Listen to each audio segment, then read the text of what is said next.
It feels like we're very much in this kind of repetition of bad episode, good episode, bad episode, good episode. It's as if they've designed it to be like that, but the good thing is, in that sequence, it means that this episode was fantastic. It had the right length to allow the story to breathe. It had a good amount of action. It had a good amount of emotional weight and emotional depth. But if there is anything that this episode does well, is that it brings a finality to that character arc that we've been given over the past 3 episodes, especially the flashbacks. And I personally think it was done really well, and I think this episode brings a finality to that. It culminates and brings everything together, and I'm really hoping that there is no more flashbacks. It kind of seems we've gotten that conclusion. I love the way it's also teasing that Boba Fett really does have a fondness for animals and for creatures. His interactions with his bantha in this episode were some of my favourite things. The way he was feeding the bantha, and just, it's like the way somebody treats their dog. It's part of your family, and I'm really enjoying the way they're portraying that with the bantha, and then I think with the rancor as we move further into the show. It also further develops the bond between him and Fennec Shand, but I do like how they did cement that bond and why they've come together and why they've chosen to work together rather than work for one another. And that whole concept of Boba growing because he's joined this tribe of Tuskens and he feels the best way to succeed is to have a tribe and to have a family and to be loyal to one another. And that's what he wants to bring to this kind of new underworld in a way. And I like the way that was portrayed with Fennec. However, there is one thing I'm finding a little bit frustrating, and it is exactly what a lot of people were going to complain about, is that whenever it comes to the action scenes, Fennec Shand is always she's always the apex, she's always the alpha of the two, which, the way Boba Fett is portrayed in Legends especially, you kind of expect more from him, and he's always kind of being put down because Fennec is better. And don't get me wrong, I don't mind seeing Fennec Shand being a badass. She's clearly a badass, and she's clearly meant to be represented as one. However, I don't like how Boba is always kind of pushed to the side while she's doing the badassery in a show about Boba Fett. And I think this episode really does make that more obvious. A lot of people were worried that was going to happen in the first episode, and I think this episode cements that problem a little bit more.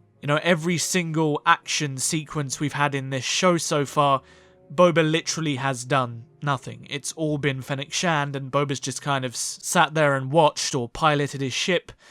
I don't know, I want to see Boba do more. I want to see that badass bounty hunter born anew again. I want to see that character given time to shine on screen and to be the legend that we all know him as.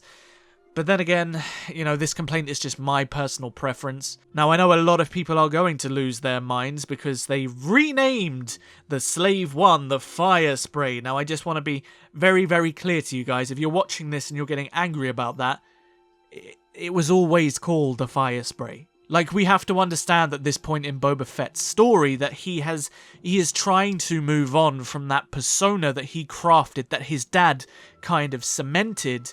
And I feel like maybe giving it a name that's different in the future would be more aligned with this new character arc that Boba's going on. However, the way they call it a fire spray, I've got no problem with that. They never named Slave One in the movies anyway. And, it is a fire spray gunship. It's like complaining if somebody called the Millennium Falcon a freighter or the Ebon Hawk a freighter. Like, it's just the brand of ship. And, that doesn't bother me. I know some people will get bothered, but I just wanted to clarify that because I know people are going to comment about it, and I don't care.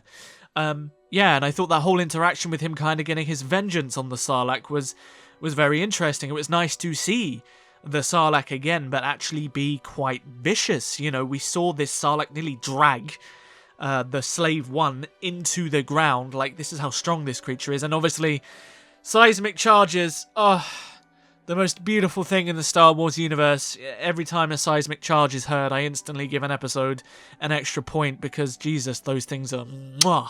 I love them. I also really enjoyed the exposition and the further development of Black Chrysanthemum as a character.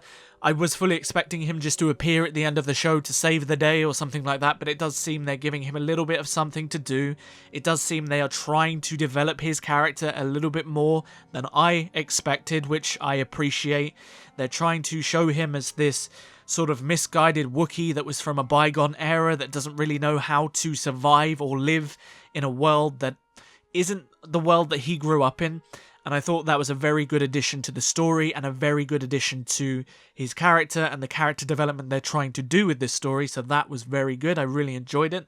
And I'm enjoying the whole setup for this kind of Tatooine gang war that's going to happen. And obviously, if you guys didn't get the reference, I definitely think there's going to be some kind of bounty hunter reunion that's going to happen in some way or another. I mean, at the moment, Boba Fett literally can't fight the Pike Syndicate with a bunch of hipsters on scooters. It's just not going to happen.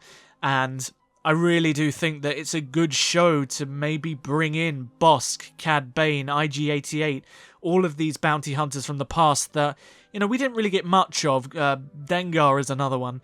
And, of course, the show is literally hinting that the Mandalorian is going to be a part of these final few episodes.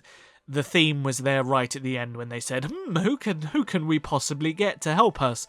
It's pretty obvious. So, looking forward to seeing Din Djarin again. Hopefully it doesn't become The Mandalorian 2.5 and The Mandalorian upstages Boba Fett in his own show.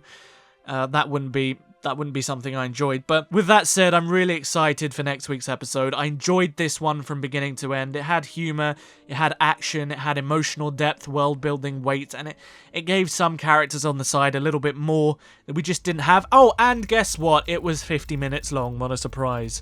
You'd think Disney would learn. If you enjoyed the review, don't forget to hit the like button and subscribe and hit the notification bell so you are notified when next week's review goes out, and I will see you in the next video. But until then, may the Force be with you, always.